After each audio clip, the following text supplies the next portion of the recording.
আসসালামু আলাইকুম। ওয়ালাইকুম আসসালাম। কেমন আছেন ভাই? আলহামদুলিল্লাহ ভালো। ঈদ মুবারক। ঈদ মোবারক ভাই। আর আপনার পরিচয়টা দিয়েন। আমি ইব্রাহিম খলিল সুজন, আমার বাড়ি হচ্ছে কুমিল্লায়। কত বছর আগে কুয়াতে আসছেন? আমি আসছি 10 মাস ক্রস হয়েছে। 10 মাস ক্রস হয়েছে। কি বিষয় আসছেন আর সুযোগ সুবিধাটা কি একটু বলবেন? আমি আসছি ড্রাইভার বিষয়। হুম।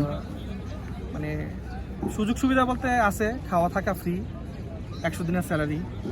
তো যারা হচ্ছে বাসা বাড়িতে আসবে সাবধান, কারণ হচ্ছে বাসা বাড়িতে আমাদের বাঙালির জন্য না, কারণ হচ্ছে মানে বাসা বাড়িতে হচ্ছে প্রবলেম কি, খাঁচার ভিতরে পাখি রাখলে কি হয়, খাঁচার ভিতরে যখন আপনি পাখি রাখবেন তো দেখা যায় যে এটা কিন্তু ছটফট করবো, যত ভালো খাবার থাক, খাবার আপনার হাজার ভালো কিন্তু লাভ হইব না। আপনি ধরেন আপনি খাবার মানে এত বেশি পরিমাণ দিবেন কিন্তু স্বাধীনতা ছাড়া লাভ নাই, ঠিক আছে? আপনার স্বাধীনতা দরকার, প্রত্যেক কাজেরই স্বাধীনতা দরকার। আমাদের হচ্ছে আমি স্বাধীনভাবে চলতে চাই, বাট এখানে তো যে অবস্থায় আছি স্বাধীন নাই, ধরেন সব কিছুতে বদ্ধতা আছে, তো একটু সমস্যা আর কি। আমি ফিল করি যে আমার মতন যত বাঙালি ভাই আছে সবাই এইরকমই, যে সবাই একটু স্বাধীনভাবে ঘুরতে চায়, দেশটা একটু ভালো করে ঘোরাফেরা করতে চায় কিন্তু করতে পারে না। তো যদি কেউ এরকম হয় যে আমাদের প্রত্যেকেরই এমন হয় যে ভিসা, ড্রাইভারের ভিসা আসার পরে বাসা বাড়িতে 6 লাখ 7 লাখ টাকা দিয়ে আসে, কিন্তু এটা ভুল, কারণ 6-7 লাখ টাকা দিয়ে আপনি 18 নম্বর ভিসায় আসতে পারেন। আচ্ছা, এই যে মনে করেন অনেকে বলবো আবার আপনার এই কথার অনুযায়ী আর কি, বলবে ভাই আমরা তো টাকা ইনকামের জন্য যাইতেছি, ঘুরার জন্য তো যাইতেছি না, তখন তাদের ওই কথার উত্তরটা কি হবে? ঘোরার যে ব্যাপারটা আছে যে আমি টাকা ইনকাম করতে আসছি, প্লাস হচ্ছে এখানে কিন্তু আমার মা বাবা কেউ নাই। তো আমি যদি আমার নিজের স্যাটিসফ্যাকশন না রাখতে পারি, আমার নিজস্ব মানে নিজের যদি আমি হ্যাপি রাখতে না পারি, তাহলে ধরেন ইনকাম টাকা দিয়ে কি করবো বলেন? আমার নিজের একটা স্যাটিসফ্যাকশন দরকার। প্রত্যেক মানুষের নিজস্ব একটা মানে স্বাধীনতা দরকার, ব্যক্তিত্ব দরকার। ধরেন আপনার যদি আমি জোর করি, আপনি কিন্তু কিছু করতে পারবেন না। আমি যদি আপনার ফোন দিছি, আপনার যদি ভালোবাসা না থাকতো তাহলে কিন্তু আপনি আসতেন না। অবশ্যই। তো দুর্বল করে আপনার মনের একটা টান থাকতে হইব, কথা বুঝছেন? আর এখন বর্তমানে কুয়েতের সুযোগ সুবিধা কেমন, বা যারা আসে মনে করেন 5 থেকে মনে করেন 12 লক্ষ টাকার ভিতরে আসতেছে, অনেক ধরনের ভিসায় আসে। এখন কোন ধরনের ভিসা আসলে বা কেমন সুযোগ সুবিধা, বা কি কাজে আসলে কেমন সুযোগ সুবিধা, এই বিষয়ে যদি একটু মন্তব্য করতেন তাহলে মানে সবচেয়ে বেটার হইতো আর কি। মানে আমার দেখা হচ্ছে কোম্পানিগুলোতে যেমন ধরেন তেলের কোম্পানি যেটা আছে এটা অনেক ভালো। তেলের কোম্পানি যেটা ধরেন তাদের স্যালারি ভালো এবং তাদের যে ফ্যাসিলিটিগুলো আছে এটা খুব মানে আমার কাছে ভালো লাগে। এবং হাউস ড্রাইভারেও যে ভালো নয় এমন না, ধরেন 100টা থেকে 10টা ভালো, 90টাই হচ্ছে খারাপ।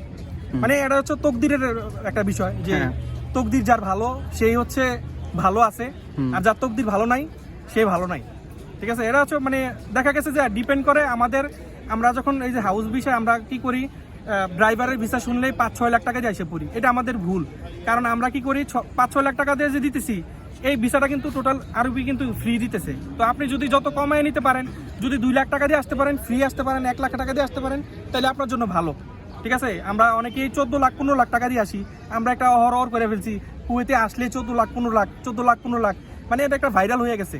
কিন্তু 14 লাখ 15 লাখ টাকা দিয়ে কুয়েতের মতো আসার কোনো দরকার নাই, কারণ কুয়েতে এমন কোনো কিছু নাই যে আপনি 14 লাখ 15 লাখ টাকা দিয়ে আসছে এখানে স্বর্ণ গয়না কোনো কিছু নাই। 1 টাকা 400 টাকা মনে করতেছেন, এটা এমন কোনো কিছু না। আপনি দেখে ভালো বিষয় আসতে পারেন, ভালো বিষয় আসলে আপনি হচ্ছে ধরেন সর্বোচ্চ যে বিষয় হচ্ছে 18 নম্বর, এটা হচ্ছে 5 লাখ 5.5 লাখ টাকা এরকম আর কি, যদি আপনি ভালো লিঙ্ক পান। আচ্ছা, আপনি যে বলেন 1 টাকা 400 টাকা, 1 টাকা যদি 400 টাকায় হয় কিন্তু মাস শেষ কিন্তু 20,000 টাকা বেতন পায়, ঠিক আছে? বা 30,000 টাকা বেতন পায়, সেটাই বলতেছি যে ঠিক আছে। কিন্তু অনেকে তো মনে করে টাকার পাওয়ারটা দেখে বা টাকার যে ইয়াগুলো দেখে মনে করেন চলে আসে পাগল হইয়া। আপনি হয়তো বা জানেন যে মানে বিষয়টা অবগত আছেন যে আমি একটা ছোটখাটো পেজ চালাই, এবং আমি মানুষকে সহযোগিতা করি এবং কাজের সংবাদ দিই। কাজের সুবাদে ধরেন আমি যখন মানুষের সাথে কথা বলি, তো মানুষের যেই মনের কথাগুলা এগুলা কিন্তু আমি শুনি এবং আমার নিজেরও খারাপ লাগে এবং আমি চেষ্টা করি সর্বোচ্চ দেওয়ার, কিন্তু হয়তো বা এটা পারি না, আমি তো সুপারম্যান হইতে পারবো না। আর বর্তমানে কিন্তু 30 থেকে 35% মানুষ বেকার আছে কুয়েতে, বাংলাদেশি প্রবাসী। যেহেতু আপনি কাজের খবর দেন, আর আপনার পেজের নামটা একটু বলে দেন। আমার পেজের নাম হচ্ছে reallife.002। তা এই নামে চার্জ দিলে আপনার ভাইবো? হ্যাঁ। আপনার ফ্যামিলির সদস্য কতজন আছে? আমার 2 ছেলে আছে।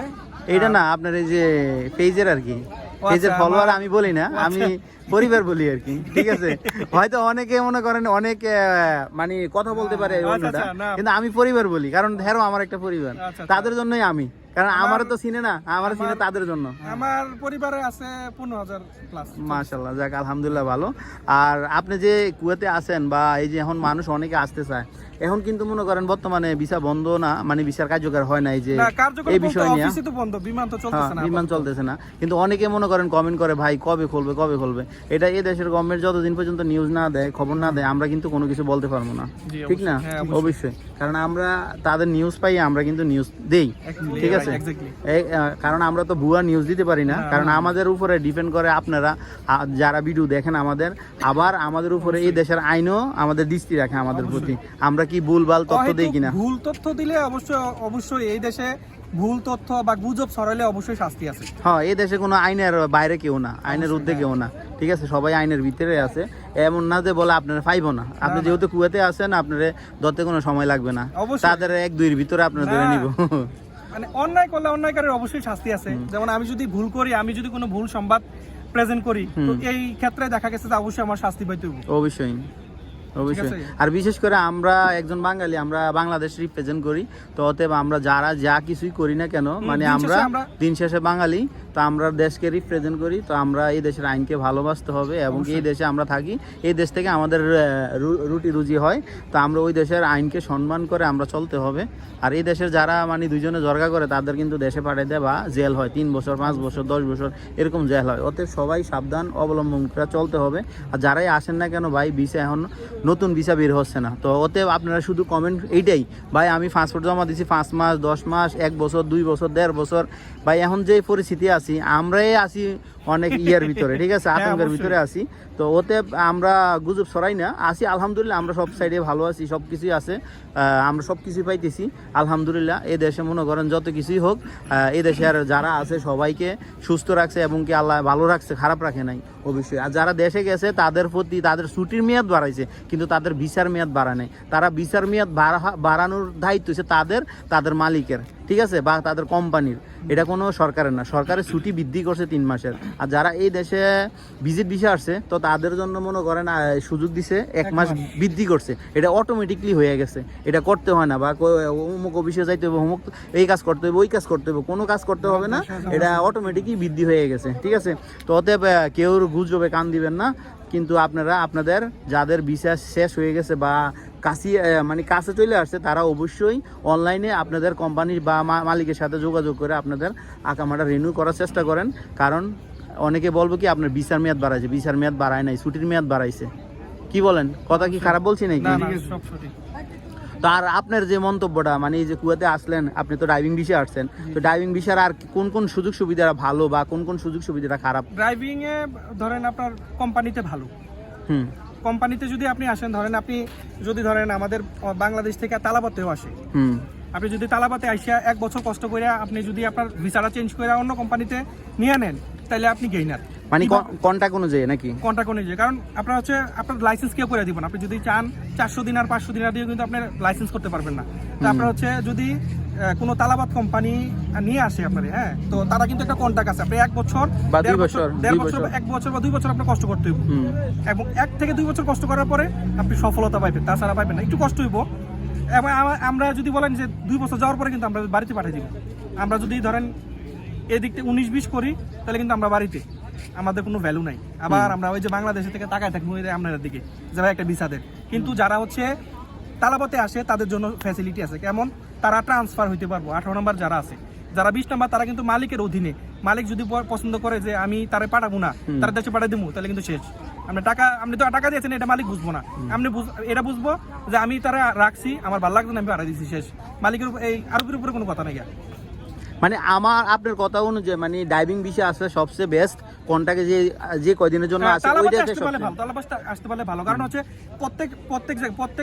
প্রত্যেক মানুষের হচ্ছে আগে কষ্ট করতে হবো, তারপরে মিষ্টি খেতে পারবেন। কারণ আপনি যদি কষ্ট না করে মিষ্টি খান, কুয়েতে টাকা আছে বললে আপনি যদি গুজব ছড়ান লাভ হবো না। এখানে মনে করেন আসবেন, কিছুদিন কষ্ট করবেন, টাকা যদি পাইবেন না এমন না। আপনি যদি মনে করেন 130 দিনার 40 দিনের পান, তাইলেও প্রায় বাংলা 60-70 হাজার টাকা হয়ে যায়। অবশ্যই তাহলে 60-70 হাজার টাকা আপনার লোভ সামলাইতে হবো। আমরা মনে করি কি যে লোভ সামলাইতে পারে না মানুষ, কিন্তু লোভ এমন একটা জিনিস, টাকার গরমটা হয়েছে এমন একটা জিনিস যে ধরেন এই অনেক টাকা কামাইতেছে আমার সাথের ভাই অনেকদিন হয়েছে আইছে, ভাই কামাইতেছে 1 লাখ, কারণ আমি আসছি নতুন। আমি যদি চিন্তা করি ভাইয়ের সমান কামাবো, তাহলে কিন্তু এটা সম্ভব না। কারণ ভাই আসছে 6 থেকে 7 বছর, আমি আসছি 9 মাস 10 মাস। তাহলে আমি যদি চিন্তা করি যে মানে 6-7 বছরের মানুষটা যে টাকা কামাইতেছে আমি এই টাকা কামাবো, তাহলে এটা কখনো সম্ভব না, এটা বোকামি হবে আর কি। অবশ্যই। আর এখানে কুয়েতে আসলে মনে করেন আপনার টাবলিশ হইতে সময় লাগে, আপনার ভাষা শিখতে হবে, ভাষা শিখতে হবে প্রত্যেক জিনিসেরই। মনে করেন আমরা শুরু থেকেই জীবনের মানে যখন জন্ম হয়েছি তখন তো সরে শিখছি না, আমরা রিডিং পড়া শিখছি, অবশ্যই আমরা আগে সরে শিখছি। অতএব এইখানে আমরা নতুন, আমরা এখানে জায়গা সম্পর্কে বুঝতে হবো, অবস্থান সম্পর্কে বুঝতে হবো, তারপরে হচ্ছে দুঃখিত। আচ্ছা আমি বলতেছি তো এখানে নতুন আমরা আসছি, হ্যাঁ ঠিক আছে, নতুন আসার পরে মানে আপনার যে সমস্যাগুলো হয় এই সমস্যাগুলো বাইরে থেকে কিছু মানে ভিডিওটা লম্বা হয়ে যেতেছে, তারপরে আমি নিতেছি কারণ আপনাদের ভালোর জন্য, বুঝার জন্য, শিখার জন্য, ঠিক আছে। এখানে মনে করেন যে 9-10 লাখ টাকা দিয়ে যারা আসতেছে, তা আপনারা আমার ভিডিওতে দেখেন, তারা কিন্তু কান্না করতেছেন। 12 লাখ টাকা দিয়ে আসিয়া কাজ পাইতেছে না, 6 থেকে 7 মাস বসে রয়েছে, বিচার মেয়াদ হচ্ছে 2 বছর। আপনি চিন্তা করেন, আপনারা নর্মালি একটা চিন্তা করেন, আপনি যদি বাংলাদেশ থেকে ভিডিওটা দেখেন তাহলে অবশ্যই ভিডিওটা শেয়ার করবেন। কারণ হচ্ছে 12 লাখ টাকা দিয়ে এসে যদি আপনি 2 বছরের জন্য আসেন, আপনি চিন্তা করেন যে 12 লক্ষ টাকাটা আপনি ইকুয়াল দেন 2 বছরের জন্য, তাহলে কত টাকা হয়? আপনার ভাগে কত টাকা পড়ে? 12 লাখ টাকা যদি আপনি 24 ভাগ করেন, তাহলে ইয়া পড়তেছে আর কি 50,000 প্রতি মাসে তাহলে পড়তেছে। 50,000 টাকা আপনার হচ্ছে বাপের টাকা, আপনি 50,000 টাকা দিয়ে কুয়েতে থাকতেছেন, 50,000 টাকা পার মান্থ দিয়া, তাহলে আপনার কত টাকা ইনকাম করতে হবো? আর একটা নতুন ছেলে কত টাকা ইনকাম করতে পারবো? কত এখন বর্তমানে আসলে 40 থেকে 35,000 এর বেশি। তাহলে না 100 দিনার কিন্তু খুব লেয়ার, ধরেন 90 দিনার, এখন 75-এর পরে কিন্তু এখন কিন্তু 75 দেয়, ঠিক আছে। আমি যে কিছুদিন আগে একটা অ্যাড করলাম 75 দিনার দিব, অথচ আমার কিন্তু লজ্জা লাগছে। কিন্তু বাংলাদেশের ভাই কিন্তু আমাদের যারা ওই যে সাপ্লাই কোম্পানিগুলো বাংলাদেশে চালায়, তারা কিন্তু লোভ সামলাইতে পারে না, তারা নিজেরা আধিপত্য জাহির করার লাই, যেমন বাংলাদেশে যেমন চলতেছে ঠিক তদ্রুপ ঠিক এরকম 75 টাকা তারা চাইলে কিন্তু স্যালারিটা বাড়াইতে পারে, কিন্তু বাড়ায় না। 75 টাকা যে দিছে, 75 টাকা দিয়ে কি হইব? তারা 8 নাম্বার খোঁজে 75 টাকা দিয়া, এই অবস্থা। মানে 8 নাম্বার ভিসার কিন্তু একটু দাম আছে, ধরেন যে কোনো জায়গায় কাজ করতে পারি। 75 টাকা যদি দেয়, তাহলে আপনি মনে করেন বাড়িতেই পাঠাবেন কি টাকা? ওইটাই তো, আপনি খাইবেন কি? ধরেন নর্মাল যারা মসজিদে থাকে, আপনিও তো মসজিদে থাকেন, স্যালারি কত টাকা? 75 টাকা দিনার, আমার তো 24 ঘন্টা থাকতে হয়। এই তো 75 টাকা দিয়ে আমরা কি হয়? এবং কি নেট ওপেন রাখতে হয় সব সময়, নেট বন্ধ করা যায় না। মানে আপনি যে সমস্যাটা ফেস করেন, এটা তো কারো কাছে কইতে পারেন, হয়তোবা আপনি আল্লাহর রহমতে পূর্বে বিদেশ করছেন, এই জন্য আসলে এত সমস্যা হয় না। আমরা তো মনে করেন নতুন আসছি, আমরা তো মনে করেন হিমশিম হয়ে যায়, আমাদের জন্য হিমশিম হয়ে যায়। কারণ মনে করেন নতুন আসার পরে ঋণ টিন করে আসছি, ঋণ শেষ হচ্ছে না, ইন্ডিয়া মনে করেন 1 বছর শেষ হয়ে গেছে, ইন্ডিয়া কিন্তু 1 বছর শেষ, ইন্ডিয়া কিন্তু আমি চাইলে কিন্তু মানে কোনো কিছু করতে পারি না। ঈদে অনেক কিছু করবো, কিন্তু কোনো কিছু করা হয় নাই, কারণ নিজের জন্য কিছু করা হয় নাই। কেন হয় নাই? কারণ চিন্তা করছি যে পরে করতে পারবো যদি টাকা হয়, এখন কিন্তু করা সম্ভব না। অবশ্যই। আর আমরা এই যে ভিডিওটি করি যে আমরা কতটুকু অথেন্টিক বানি, কতটুকু মানে ন্যাচারাল কথাগুলো বলি, আমি মানে আমার তরফ থেকে আমি যদি বলি যে আমার যত যারা হচ্ছে কুয়েতে, অনেকেই হয়তো বা আমার চিনে, যেহেতু 15,000 পরিবার, তো তার ভিতরে আমার মনে হয় না যে আমি আমার ভিডিওতে কখনো এমন হয়েছে না যে আমারে ফোন দিয়া নাম্বারের জন্য নক করতে হয়েছে যে ভাই নাম্বারটা দেন। আমি কমেন্টে সবসময় নাম্বার দিয়ে রাখি। কারণ নাম্বারটা কেন দিয়ে রাখি? কারণ কাজের নাম্বারটা যদি আপনি দিয়ে রাখেন কমেন্টে, তো সরাসরি কাজের লোকের সাথে কথা বলতে পারবো। তাহলে মনে করেন আপনার কি সে বিরক্ত হইতেছে না, এবং সরাসরি ভাবে সে কাজের সম্বাদটা পাইতেছে। আপনি আমার ফোন দিবেন, ফোন দিয়ে সেটা কাজের সম্বাদটা নিবেন, ভাই নাম্বারটা দেন, আমি সরাসরি হচ্ছে কাজের নাম্বারটা আমার কমেন্টে দিয়ে দিই যারা আমার ভিডিও দেখে। তো আর আপনার বিষয়টা হচ্ছে আপনার কুয়েতের সম্পর্কে আমি আপনার প্রত্যেকটা ভিডিও দেখি, এবং প্রত্যেকটা ভিডিও আপনার অনেক মানুষের জন্য হেল্পফুল এবং সাহায্য করে, এবং মানুষও আপনারা প্রচুর পরিমাণ ভালোবাসে। এবং কিছুদিন আগে দেখছিলাম আপনার হচ্ছে প্রায় 14,000, এবং বর্তমানে আজকে দেখতেছি 19,000 প্লাস। তাইলে আলহামদুলিল্লাহ অবশ্যই মানুষের ভালোবাসার কারণে। এটা ফেজে আমার সদস্য আর কি। আর ইয়াতে ইউটিউবে মনে করেন এই 15,000 হইতে আর অল্প কিছু বাকি আছে, আলহামদুলিল্লাহ এর ভিতরে আছি আর কি। যাক এটা তো মনে করেন সবার ভালোবাসা, কারণ সবাইকে আমি সঠিক তথ্য দেওয়ার কারণেই সবাই ভালোবাসে, সাপোর্ট দিতে আছে, এইটুকুকে, ঠিক আছে না? তো আর কিছু বলার আছে আপনার? না, কিছু বলার নাই, তবে একটা জিনিস বলার আছে, যারা হচ্ছে পুরাতন ভাই যারা আছে কুয়েতের ভিতরে, যারা পুরাতন আছেন, তো চেষ্টা করবেন যে আপনার আশেপাশে যারা আছে একটু খেয়াল রাখেন যে তার কাজ আছে কিনা। আপনি আপনার সাথের মানুষটার একটু হেল্প করেন, কারণ আমরা অনেকেই পুরাতন কি করি, আমি যখন মানুষের সাথে কথা বলতে যাই দেখি যে প্যারা নিতে চায় না, মানুষকে সাহায্য করতে চায় না। তো আমরা যদি একজন আরেকজনের সহযোগিতা করি তাইলে বেকারত্বটা কমে যাবে। কিছু কারণ আছে ভাই, আমি আপনার বলি। আমার এই ভিডিওতে নাম বলবো না ওই লোকের, আমাদের বাংলাদেশি আরেক বাংলাদেশি ছুটিতে গেছে, বদলি ডিউটি দিয়ে গেছে 5 মাসের জন্য, ঠিক আছে। 5 মাস পরে আসার পরে এই ডিউটির বেতন কমে নিয়ে নিছে, 800 টাকা স্যালারি দিত কিন্তু হাউস ড্রাইভারে, ঠিক আছে, মানে টুকটাক ঘরের কিছু কাজও করতো, তারপরে 20 টাকা দিত খাওয়ার জন্য, ঠিক আছে, 270 টাকা স্যালারি দিত। আর ওই যারে দিছি 5 মাসের জন্য, উনি কি করছে 220 টাকা কন্ট্যাক্ট করে কয় ওনারে সরাই দেয়। তো এই জন্য মানুষের কাজে দিতে চায় না। তা আপনি এই বিষয় নিয়ে কিছু বলবেন? আমার কথা হচ্ছে, দেখেন, চাকরি করবেন, চামচামি করেন না, কারণ চামচামি ভালো না। আপনার যোগ্যতা থাকলে তার চেয়ে ভালো জায়গায় আপনি ডিজার্ভ করেন। আপনি যদি চিন্তা করেন যে আমি এখানে আমার লাগবেই, কাজটা লাগবেই, আমি এখানে তার সাথে আমার তোষামত করতে হবো, তোষামত করে কাজ করা যায় না। নিজের যোগ্যতা কাজ করবেন, কাজ করতে হলে যোগ্যতা করতে হবো। আপনি হুট করে আসলেন, আসার পরে দেখলেন অন্য একজনের জায়গায় আপনি জায়গাটা নিয়ে যেতে চাইতেছেন, অথচ আপনি কিন্তু এটা ডিজার্ভ করেন না, আপনি তার যোগ্য না, আপনি একটা চেয়ারে বসার যোগ্য না, তারপর আপনি বসতে যাইতেছেন। আগে চিন্তা করবেন যে আপনার নিজের যে ক্যাপাসিটি, যে আপনার যদি মালিক ভালো লাগে আপনারই রাখবো, ঠিক আছে। আপনার যদি মনে করে যে মালিক মনে করে যে না, আমার আগের লোকটা চাইতে আমি এই লোকটা রাখবো, যদি মালিক মনে করে, তাছাড়া আপনি যে তোষামত করে অন্যজনের চাকরি নষ্ট করে বেতন করবেন, এই জিনিসটা করেন না। এই জিনিসটা খুবই বাজে এবং এই জিনিসটা হচ্ছে আমাদের দেশের নাম ক্ষুণ্ণ করে। অবশ্যই ভালোবাসি অবিরাম সাপোর্ট চাই অল টাইম। আর কে কোন ধরনের ভিডিও চান ইনশাল্লাহ কমেন্ট করবেন, আমি দেওয়ার চেষ্টা করব। আর বিশেষ করে আমি রমজান মাসে অনেক কষ্ট করছি ভাই, এই কারণে আমি আসতে পারি নাই। আমার নিজের স্বাস্থ্যের প্রতি আমি যত্ন নিতে পারি নাই। বিগত 1 মাস আমি মসজিদে প্রচুর পরিশ্রম করছি, তো আর এটা বই লাগানো আপনাদেরকে বুঝাইতে পারবো না। আমার একমাত্র আল্লাহ জানে আমি কতটুকু কষ্ট করছি, আর আমার বড় ভাইও জানে আমি কোন ধরনের কাজ কষ্ট করছি, কারণ বড় ভাই দেখছে, ঠিক আছে। মনির ভাইয়ের সাথেই থাকেন, সবাই সাপোর্ট করবেন, ভিডিওটা শেয়ার করে। আসসালামু আলাইকুম। ওকে, ওয়ালাইকুম সালাম। এই যে আমরা আছি কোথায় দেখছেন, কত সুন্দর আর কত ভিউ। এই দেখেন বাংলাদেশের যে কাশফুল আছে না, এই যে কাশফুল। আর আজকে কিন্তু পরিবেশটা খুবই ভালো, ঈদের দিন বিকালবেলা অনেকেই আসছে ঘোরার জন্য। বিগত 1 মাস রমজান রোজা সবাই ছিল, ইবাদত করছে, আজকে একটু ফ্রি মাইন্ড বা একটু ঘোরার জন্য বন্ধু বান্ধবদের সাথে আসছে আর কি। ওকে, সবাই ভালো থাকবেন, আল্লাহ হাফেজ, সবসময় পাশে থাকবেন আর নামাজ পড়বেন, সবাই জন্য দোয়া করবেন। মাসসালাম।